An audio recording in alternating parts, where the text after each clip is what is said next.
Hello, everyone. This is Ben Dunn, your AP Sensei, founder of Antarctic Press, a comic book publishing company established in 1985, celebrating its 40th anniversary this year of our Lord, 2025.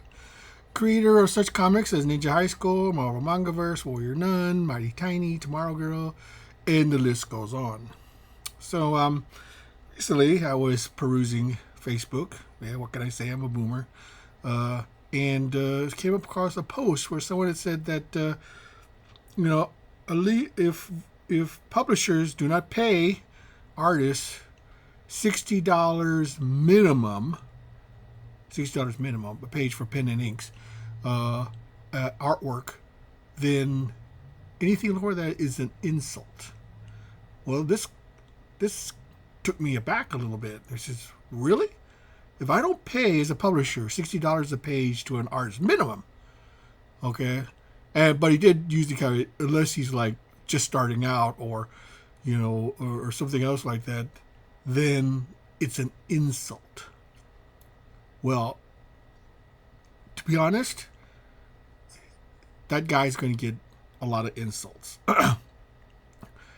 Let's talk about the economy of being a comic book artist, especially in today's environment.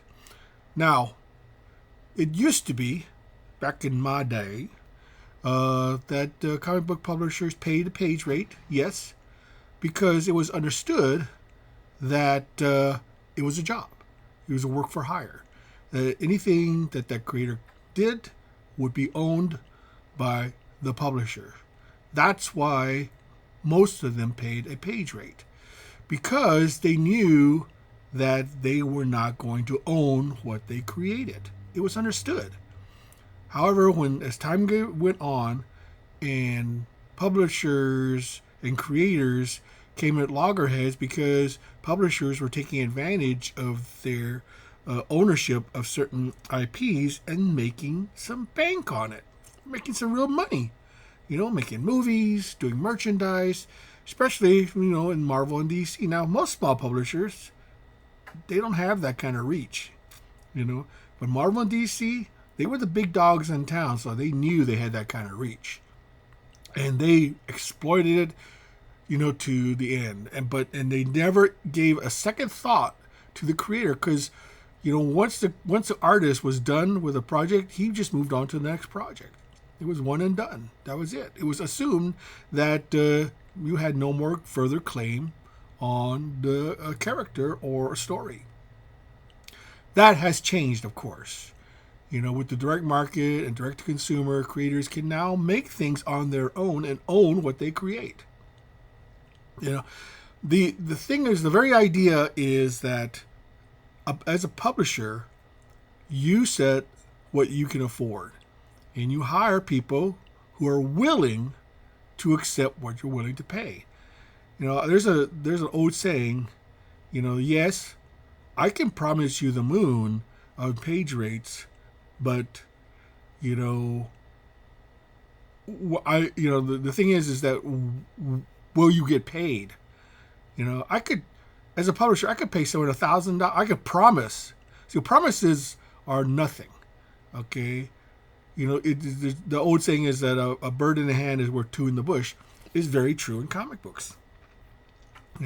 You can be promised as an artist $1,000 a page, but you may not get paid for it.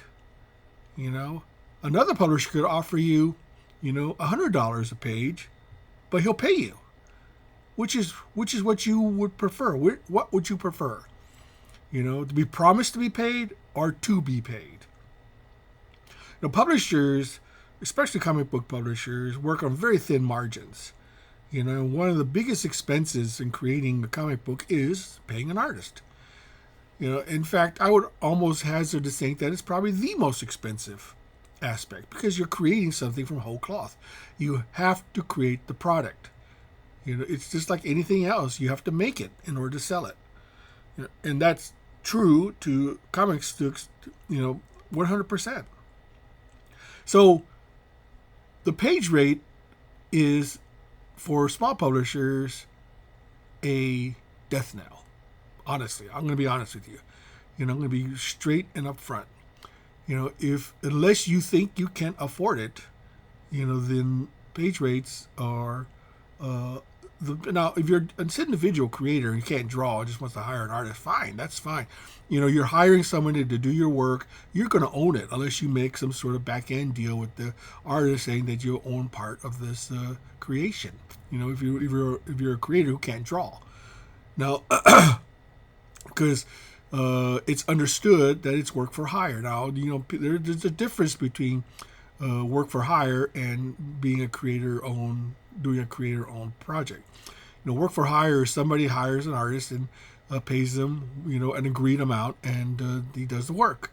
And then once the work is done, it's understood that unless there is a back-end deal in the contract, then they would no longer be, there's no more, money to be, be spent on this particular project.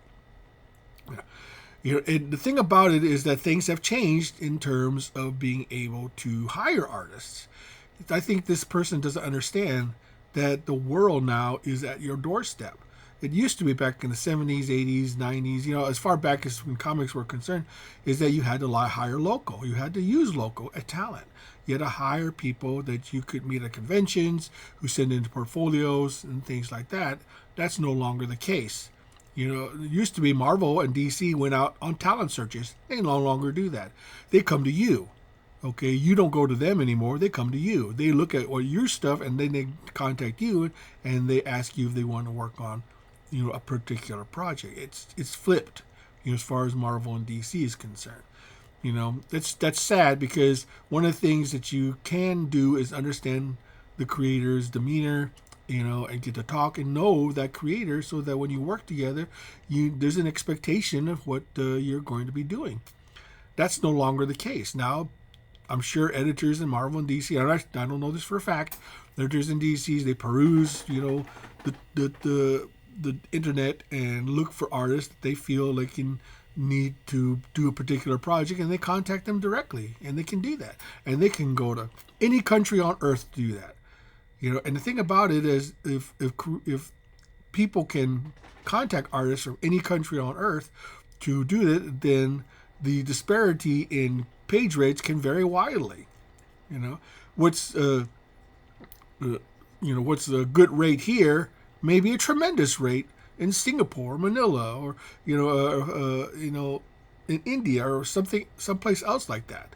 In the former Soviet Union. I mean, the thing is that there 1,000 options available to creators now who can't draw.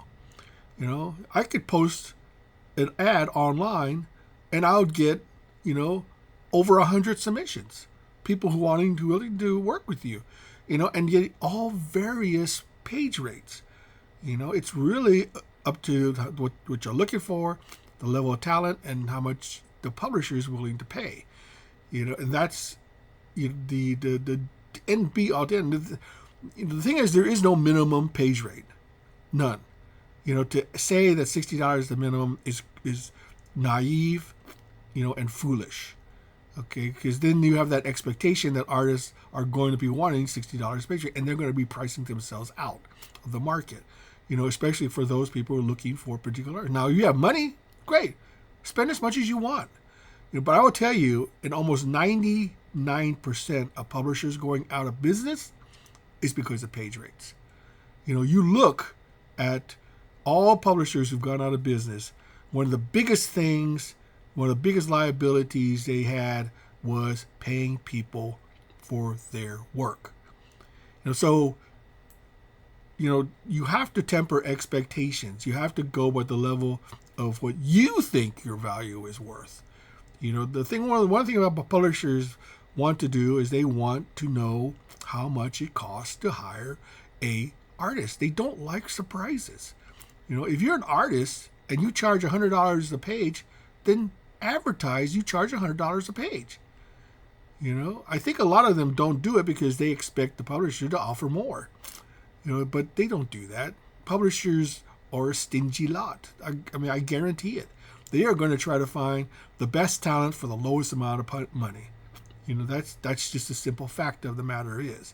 Now, Some creators, they're willing to spend a lot of money on top-notch talent, and that's fine if you can afford it. But I will tell you, most publishers like that eventually go out of business. If they're not making enough money on the sales of the book. And let's face it, comics is a very subjective art form. You have to sell. Publishers have to sell enough money to make a profit, and if they don't make a profit, then they can't afford to hire any more people. Simple as that. It's all about sales. And if a particular artist, does not bring in the sales or generate enough income to justify the continuation, of a comic book, then it's going to stop. It's as simple as that. So I just wanted to give everyone a little dose of reality as far as page rates are concerned and what is considered a minimum amount. There is no minimum amount. It's foolish to think that there is. One artist, feels that this is what he's worth, as opposed to another artist. And the publisher can decide, well, I like this artist more and he costs less, than this artist who charges more, and I have to make a decision.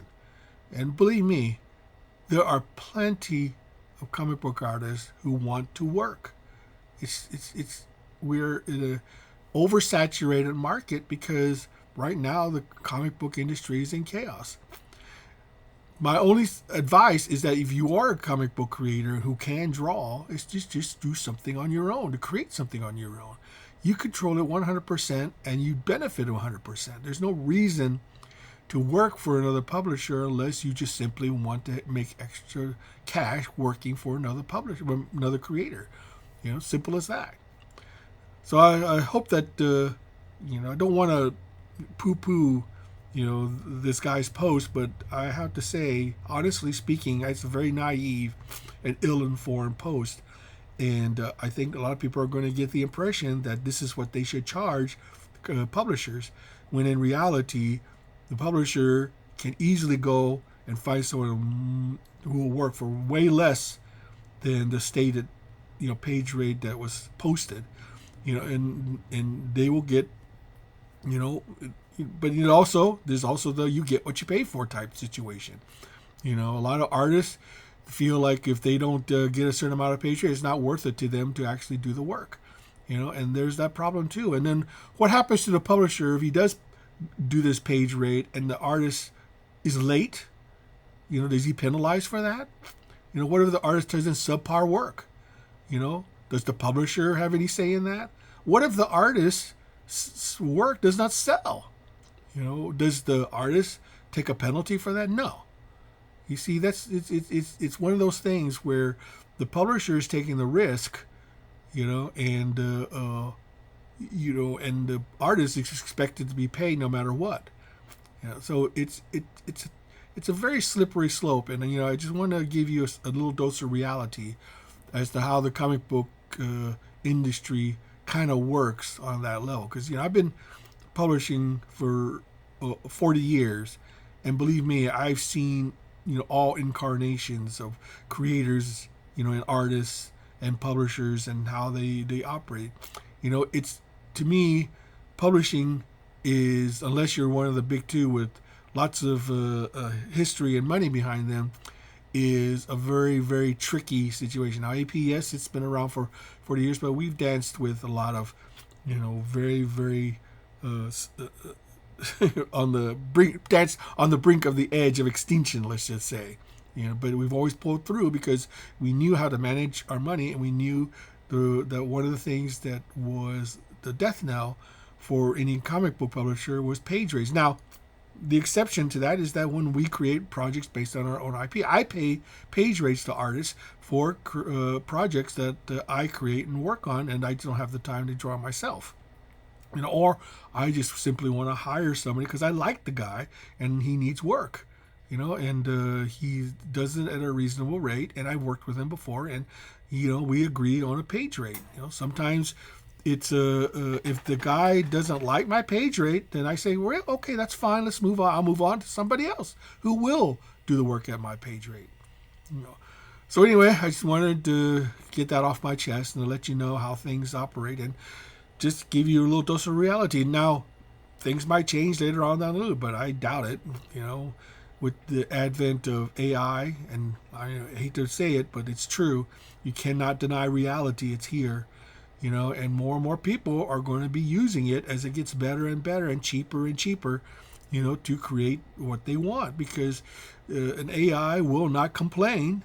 You know, an AI will not take forever to do the work. You know, and an AI, you know, doesn't have to be paid a page rate. You know, so that is something that is definitely jeopardizing the work for hire comic book artists. And so comic book artists need to either create their own style that AI cannot duplicate, you know, or is easily identifiable, or find doing something that they own and can control and you know, and exploit. Now, fortunately, AI created material cannot be copyrighted. So all these people who are doing comics and stuff using AI are creating material that can't be copyrighted or trademarked. You know, so well, I can take that back. You can probably trademark at least a logo or a look or something like that. But as far as copyright is concerned, no. You know, you could probably, if somebody created a comic in AI, you could take that and reprint it yourself without permission. Just do it, you know, and just run with it. Now you probably can't reprint the story if there's any human hand in it, but if there's no human hand in the AI generated artwork, you know, there's no copyright on it.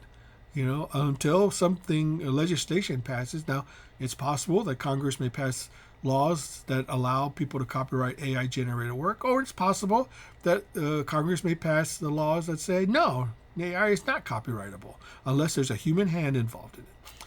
So anyway, that's just my thoughts. Hope I haven't blattered on too long. So next time, this has been Don signing off.